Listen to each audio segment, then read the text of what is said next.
Hello folks, Pipe Man 1861 here. Well,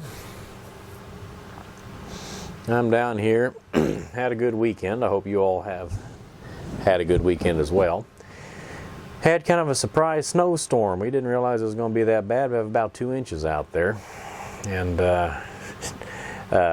canceled church this morning and tonight,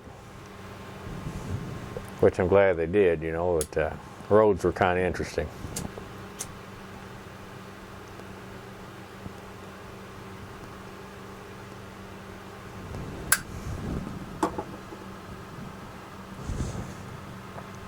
Tonight I'm smoking some velvet out of my old Dr. Plum's Perfect Pipe Dublin.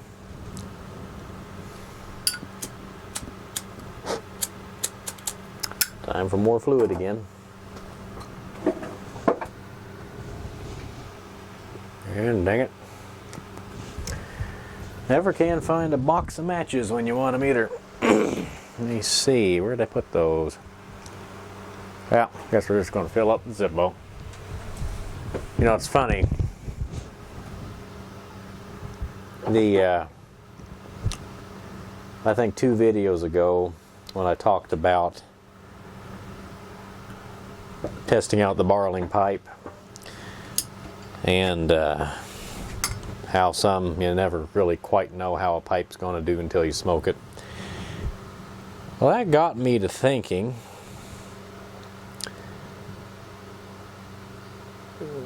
well, let me put first that there is a great deal of controversy in the pipe smoking world that I've noticed about what makes a pipe a good smoker, you know. What are some of the qualifications of a good smoking pipe, if you will. And there seems to be a pretty good amount of controversy about that. Nobody seems to agree on it. And I feel like a lot of them are just, each person has their own theory about it. But there's no really good way to solidly prove any of those theories, just because of the way it works, you know. Burn some excess fluid off of here. So today, or tonight rather, we're going to talk about what I think makes a pipe a good smoker versus a bad one, you know. And like I've said many times before, I'm a leading expert in my own opinion. Your mileage may vary, so, you know, just don't get mad at me.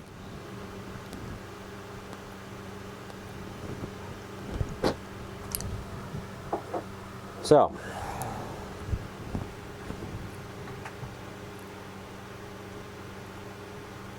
and I'm going to be repeating a lot of things that most people know already, but some of you don't, so I'm going to go ahead and put them out there. First thing I look at whenever I'm looking at a pipe to buy it, first thing I look at, and the easiest thing to me to look at, depending on how the cake is, and of course I mostly buy used pipes, I look at how the pipe is drilled. If you shine a light down into the bottom of your bowl, you want, ideally, in a perfect world, you want the hole going through the shank, the airway, you want it to come out almost perfectly touching the bottom of the bowl. That is the ideal position for it. You don't want it to be higher than the bottom of the bowl. You don't really want it to be much lower than the bottom of the bowl.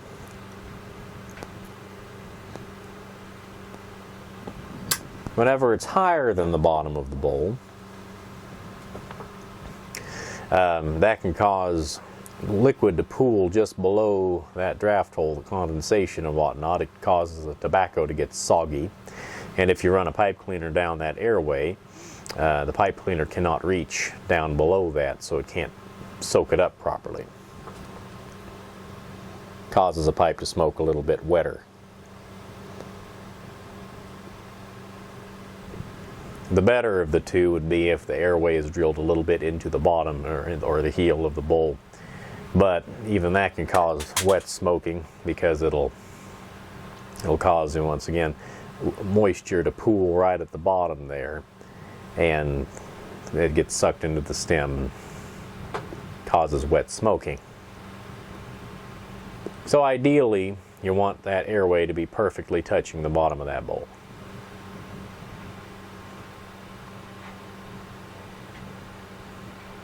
And that's the thing you can visually see, you know. You can visually tell whether or not that's going to be an issue. And everybody pretty well tends to agree on that point. Now, for the other things, you get into a little bit of controversial territory. First thing is quality of briar. And I'm going to get into this. This is my opinion. Take it as you wish.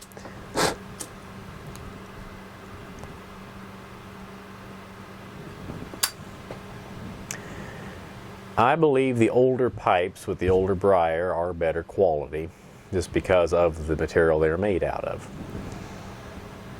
The briar burls that they were harvesting 50 or 100 years ago were older. They were just better, because the older the briar burl gets before you harvest it, the better quality it is for smoking purposes. The denser it gets, the more fire resistant it gets, or heat resistant. The better heat absorption and dissipation properties it attains over time. And a lot of that also has to do with how the briar is cured after it's harvested. But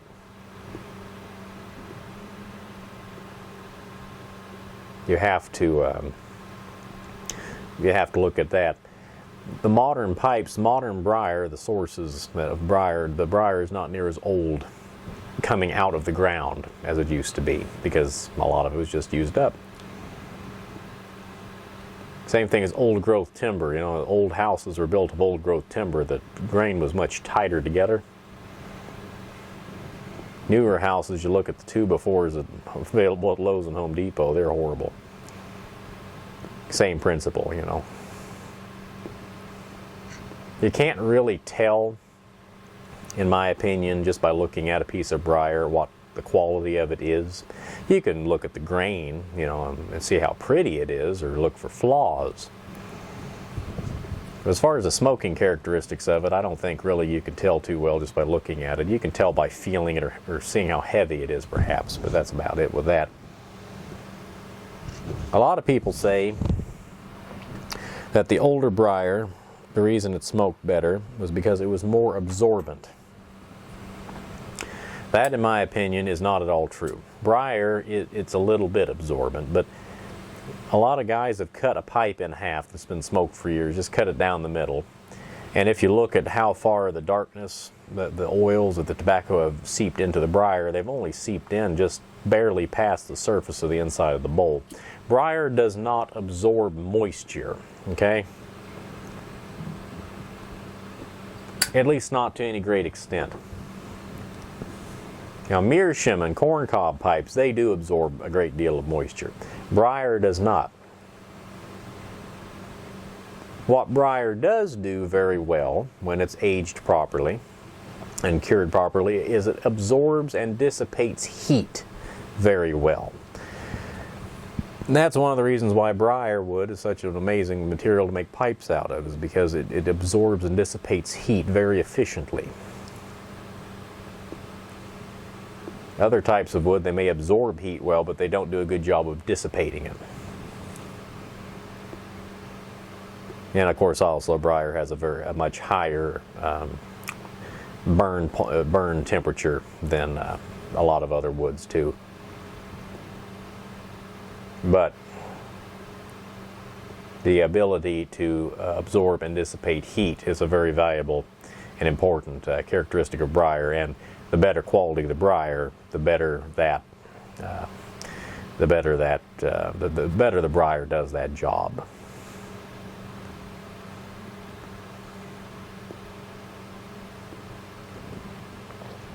Third thing that makes a pipe a good smoker versus a bad smoker, and usually when you talk about a good smoking pipe, you're usually talking about one that smokes wet versus doesn't smoke wet.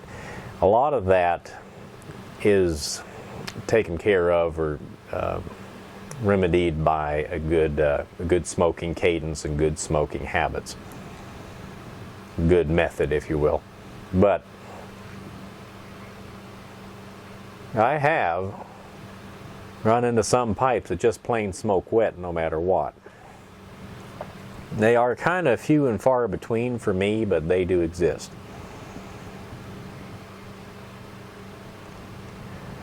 Another thing, and this is getting into the realm of we don't really know how big of a difference it makes in practicality, but if the inside of your stem, the theory is that if you have too many baffles, if you will, inside of this stem, whether it be roughness on the inside of the stem or the smoke's going through one size of a tube and then it has to step down to go into the stem, that creates turbulence in the smoke. And the theory is that causes, the more turbulence you have, the more condensation it causes, and also it causes the pipe to smoke hotter.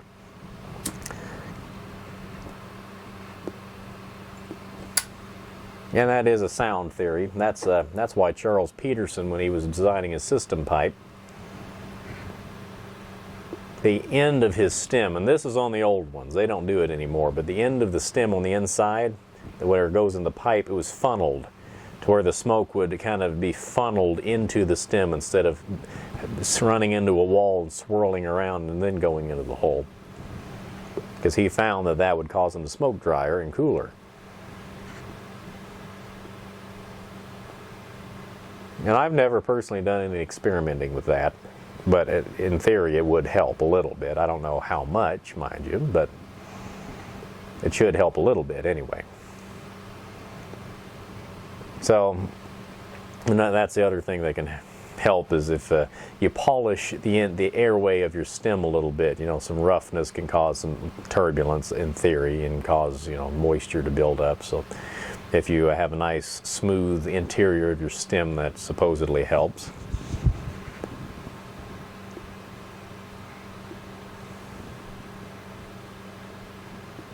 And that's why a lot of fellas like to take the stingers out of their pipes, because stingers do contribute to turbulence in a pretty big way. And they do, in my personal experience, do cause a pipe to smoke a little bit wetter than if they weren't in there. Now, that's not to say I take the stingers out of my pipes. I actually often leave them in. But it does, a lot of guys like to take them out, and also, of course, that helps you to be able to run a pipe cleaner down through the stem, too.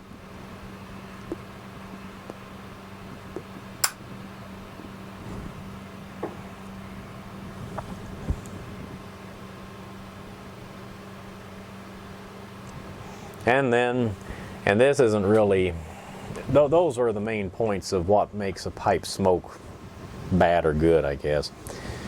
Fit and finish matters to an extent. The other thing that people have argued over the years, and I don't believe this to be true myself, but a lot of people have said over the years that if you have a pipe with a varnish or lacquer finish on the outside, it keeps the briar from breathing as well and causes your pipe to smoke hot and wet. Well, referring back what I just said a little bit ago, briar is not absorbent of moisture. Now, it may in theory affect your heat transfer a little bit, but I don't think it would be enough to notice it too bad. And a lot of companies over the years, and still do, produce pipes with varnish or lacquer or shellac finishes. And I own quite a few of them. Actually, Missouri Meerschaums are one of them. Of course, we're talking about Briar particularly, but I've owned quite a few pipes with finishes applied to them that are would clog the pores of the pipe, and I've never noticed myself a difference in the smoking properties. One thing that can help, that I have noticed a difference in, I've noticed that as a general rule, sandblasted pipes or heavily rusticated pipes tend to smoke a little bit cooler than smooth finishes. And I think it's because they have more surface area on the outside of the bowl to dissipate heat off of. You know, it increases the surface area that heat can radiate off of. So it's the same thing as a radiator in a car, you know. Increase the surface area that the liquid is touching, and it improves heat transfer. So I have noticed that helps considerably, or at least a little bit, you know. And again, your mileage may vary. But to recap, as long as your pipe is reasonably well drilled, and it doesn't have to be absolutely perfect, but you know, as close as possible to it touching the bottom of the bowl. As long as you don't have any crazy airway problems in your stem. As long as you suck on the pipe, you know, and it draws evenly, it feels like, you know. And as long as it's made of reasonably decent briar. I overfilled my lighter. As long as it's made of reasonably decent briar, as decent as can be procured nowadays, or an older pipe, even better yet, your pipe should smoke quite nicely. And if you do have a lot of trouble with your pipes gurgling or smoking wet or hot, before you blame the pipe, if everything looks to be in pretty decent shape as far as what I just mentioned, make sure it's not you, because it may be. Just work on maybe work on your cadence a little bit. Work on your tobacco moisture level. Your tobacco may need dried out a little bit,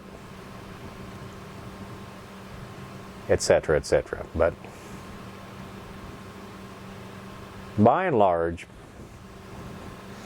all the pipes that I've ever come across, for the most part, smoke very well. Each one of them is a little bit different. Each one of them, you know, you can't expect one pipe to smoke like another. They're all unique in their own ways. And it just takes practice to, you have to learn each pipe, I've found, as you go along. And once you've smoked enough of them, you kind of get to the point where you can kind of halfway guess what each pipe will like and what they won't like, you know. How you're going to have to smoke them and all that fun stuff.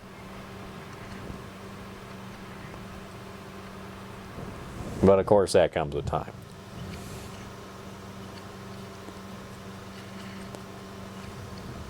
But anyway, that's about all I had to say about that. I've just been thinking about it. I thought it was interesting.